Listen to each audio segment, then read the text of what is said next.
Oftentimes people ask me whether or not I support a severance tax on natural gas.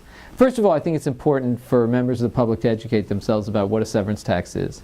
A severance tax is a tax on the extraction of the gas from the ground.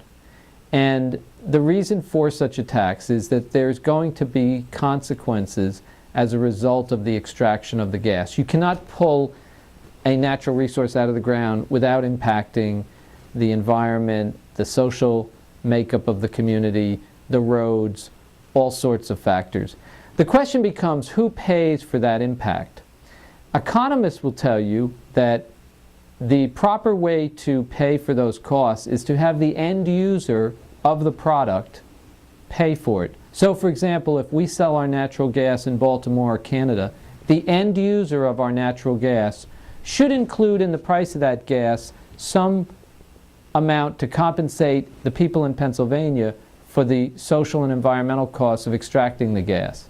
If you don't do that, what you wind up doing is you have the people who live in the communities where the gas is extracted paying those costs, or the taxpayers of Pennsylvania.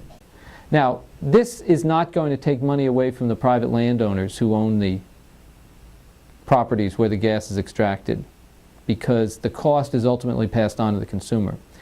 Some folks may say, well, why don't we just charge less for the natural gas? I don't believe that in the market where natural gas is purchased that ExxonMobil or the other companies that are developing the gas will reduce the price of natural gas. I think that the 5% will be a windfall for them.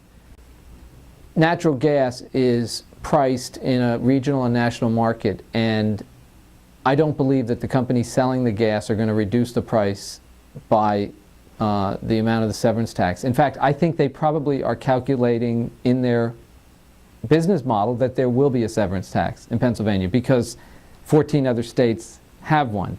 So if we don't impose it, it just becomes a windfall for them. Some people will say, well, Representative, does that mean that we're going to be less competitive with our natural gas? And I think the answer to that is no. And the reason why is because natural gas is priced according to distribution costs and a lot of other factors. It's much more expensive to bring natural gas from Texas and sell it in New England or sell it in Baltimore than it is to take it from Pennsylvania.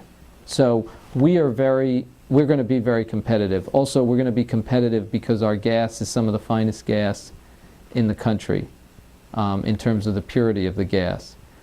So really the question is, are we as taxpayers in Pennsylvania going to shoulder the cost of this natural resource coming out of the ground and allowing companies to sell the gas to Baltimore, Boston? I keep using those places because that's the area outside of Pennsylvania where large population centers are located. Of course, the Northeast. Even Canada, for all we know. Maybe the gas will go to Canada. Are we going to do that and then pay the costs ourselves, or are we going to say that it should be picked up by the end users of the gas? I think that the equitable way to do that is to have it shared, to share those costs. We are now paying the cost for much of the coal problems in the state. We have lots of problems associated with the extraction of coal. And as far as I know, we never taxed the extraction of coal in this state. There was never a tax on it. So I think that it's prudent for us to have a severance tax.